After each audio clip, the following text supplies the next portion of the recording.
doctoral education for new doctoral examiners.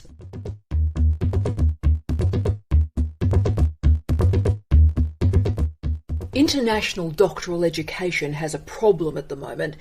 New examiners are the harshest examiners.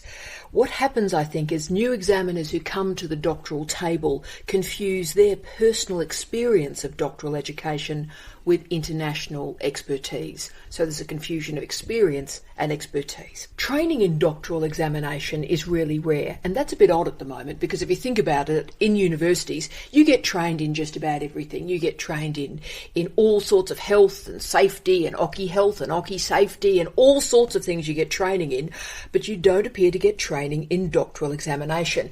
And I often wonder why. And I think it's because university academics do not examine within their institution. institution. Now, I know that's not necessarily the case in North America, and in some higher education institutions in the UK, they do have internal examiners. But in most systems, in most universities, in most nations, if someone examines a doctorate, they examine outside of the university that pays them.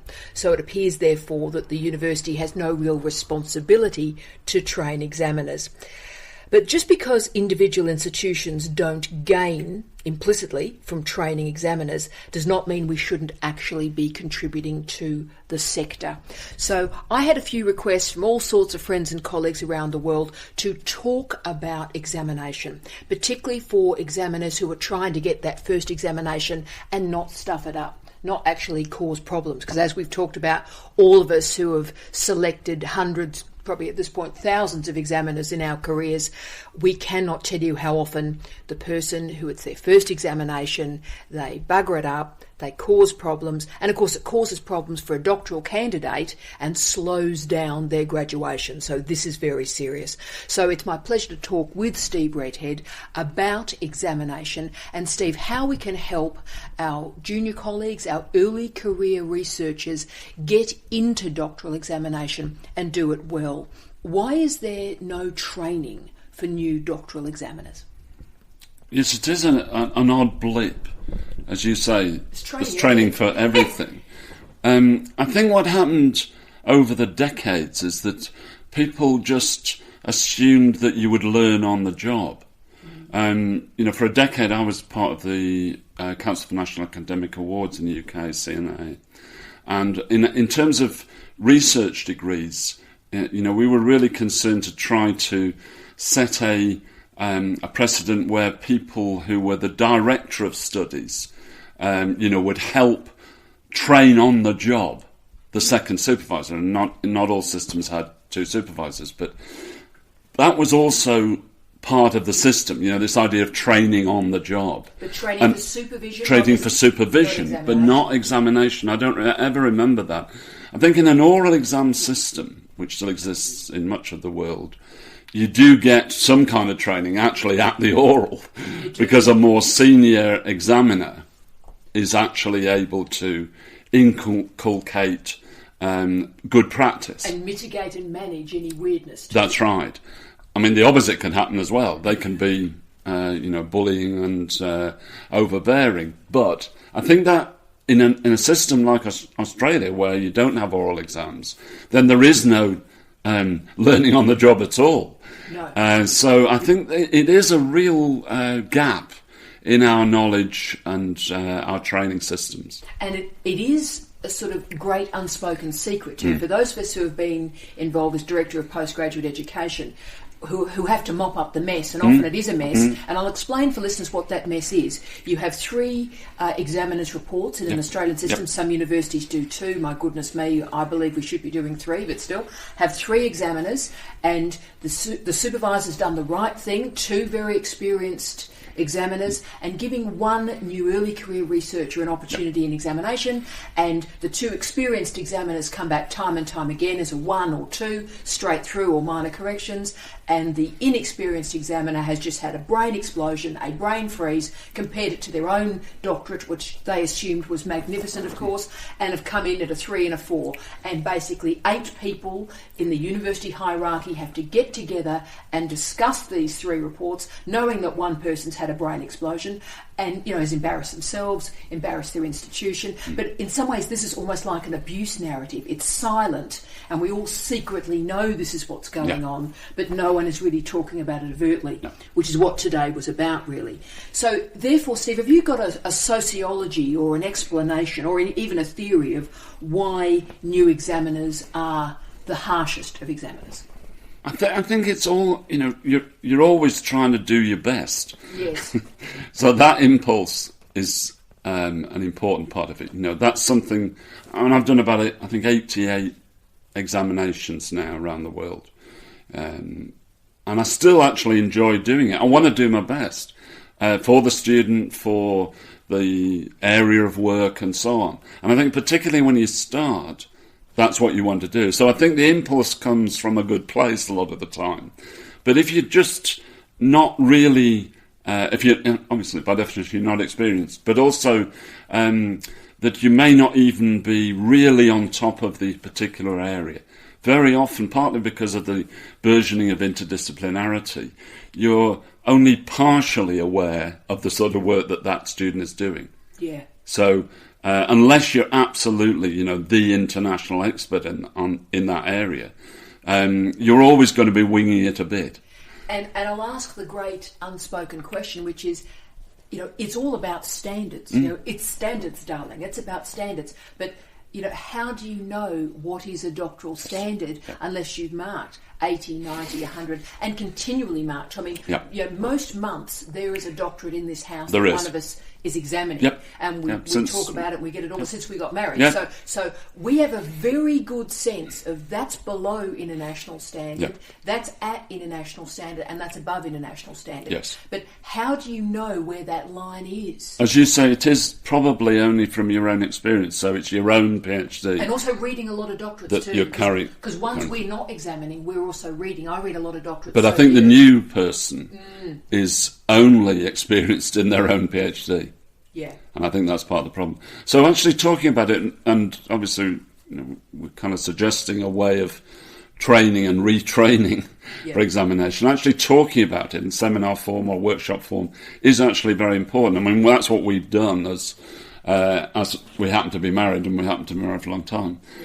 We have done a lot of discussion about our PhD examining because, as you say, a PhD has come into the house on a regular basis for 15 years. And also, when we're supervising students, the first thing we get them to do is read somebody else's doctorate, right? So that they actually, so what is a doctorate? It's not a good one, a one that's got all the way through without correction.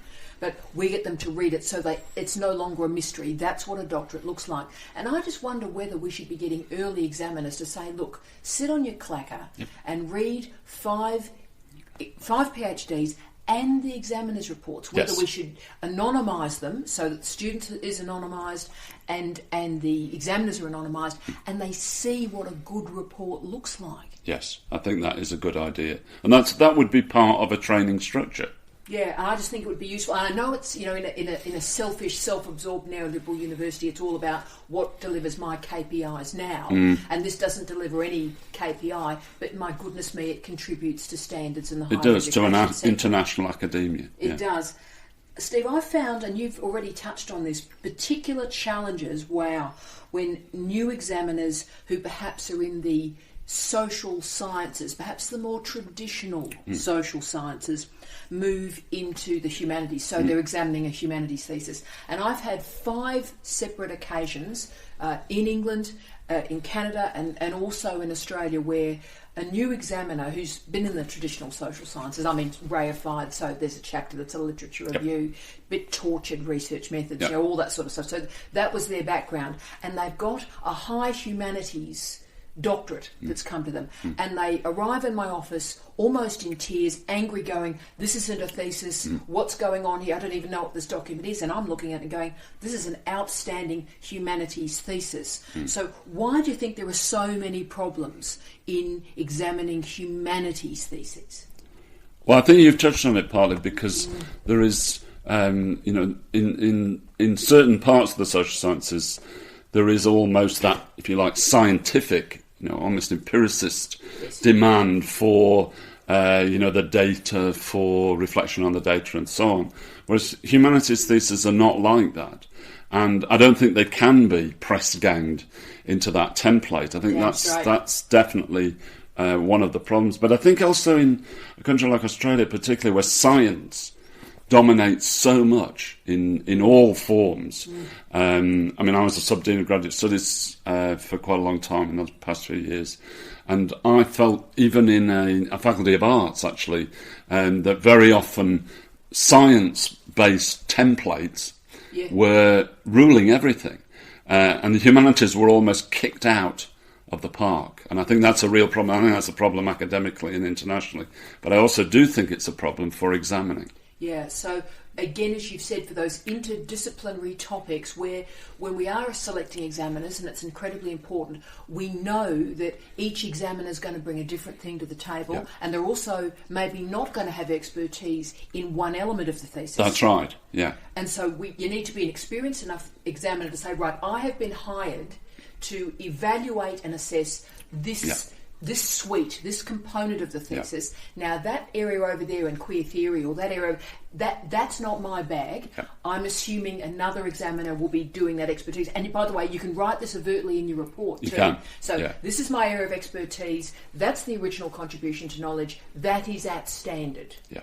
And also I suppose it's about, don't agree to examine a thesis if it's not in your area.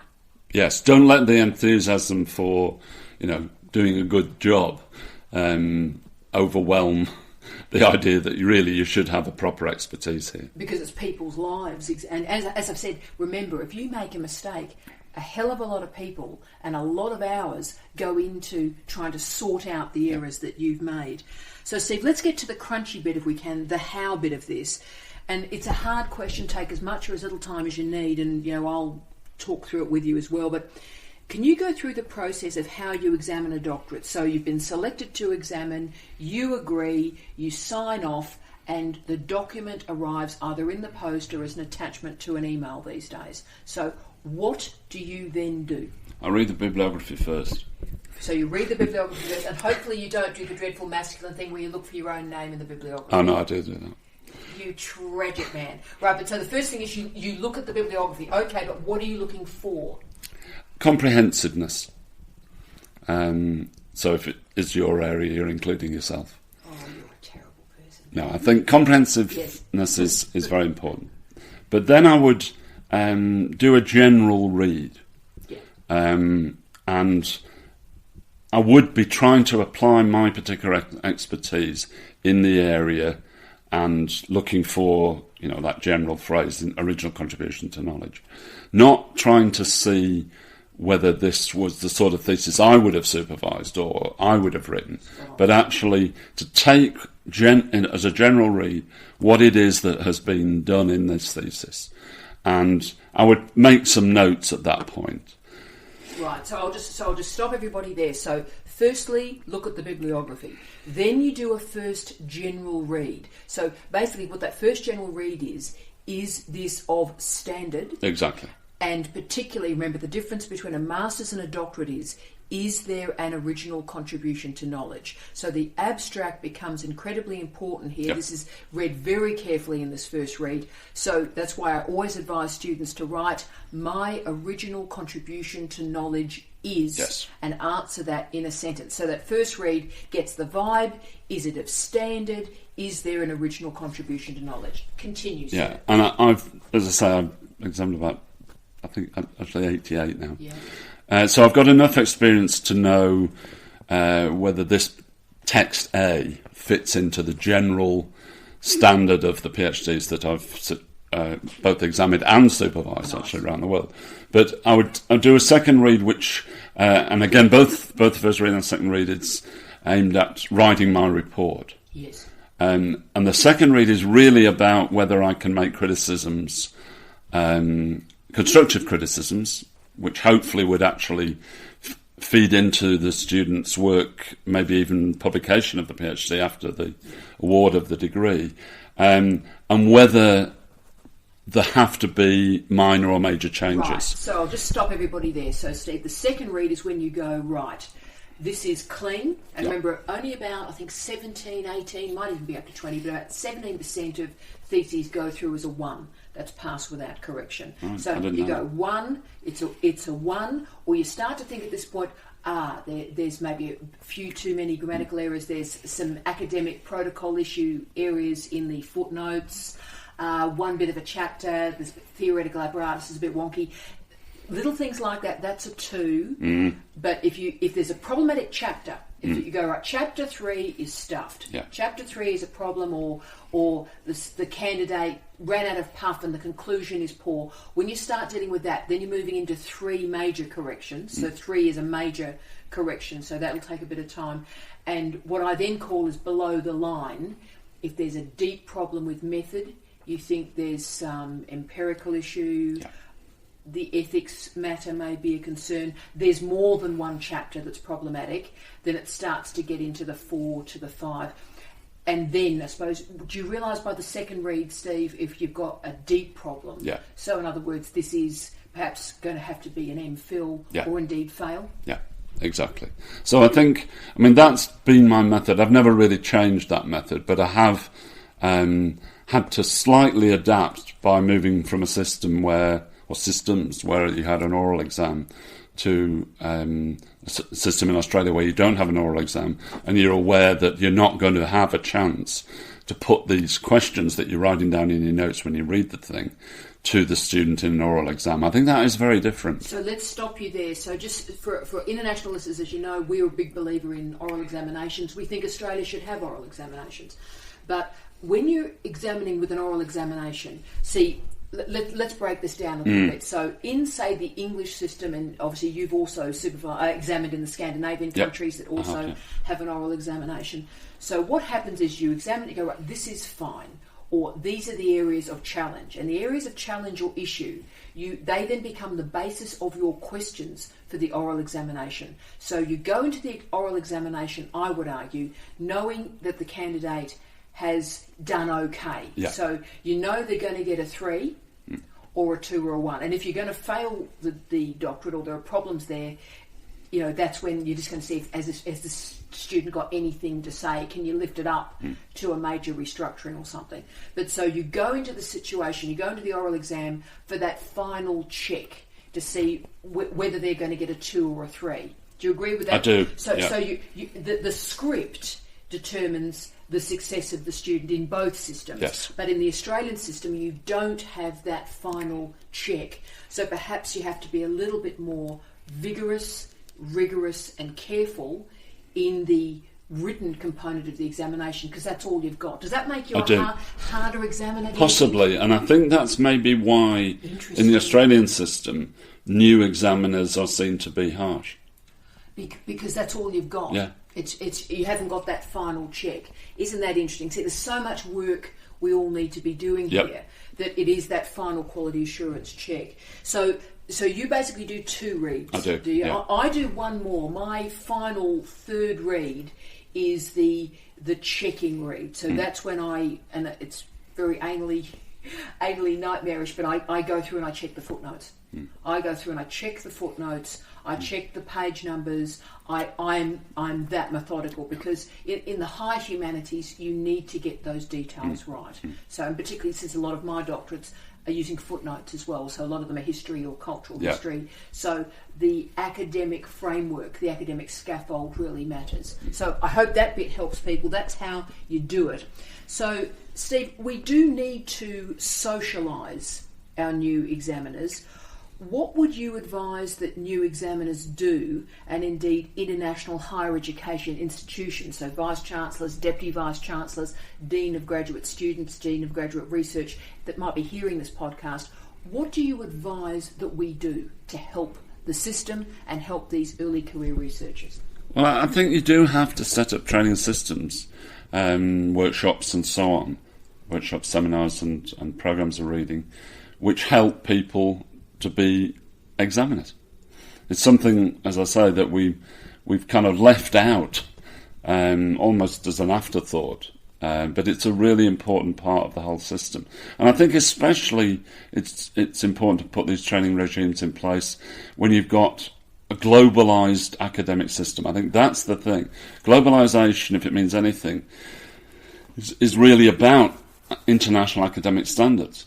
And we've seen so many problems with that globalisation that really, learning on the job won't do anymore. Yeah, and I think so few people, and you and I have had the great privilege, and it is a privilege, to work around the world and move between the systems. Yeah. But we have to recognise that most of our colleagues do not. Yeah. They live and work in the British system and they stay there. They Yeah. may go to Scotland, they may go to Wales, Yeah. but thanks for playing. Yeah. Our colleagues in the Finland system Yeah. work in the Finland system. Yeah. Canada, States, those two move a little bit more. A bit more. Australia, New Zealand move a bit more. Yeah. But actually ensuring that quality assurance exists between these systems is so challenging, and maybe the examination is the way we can start to have that proper international, mobile, global conversation. I think so.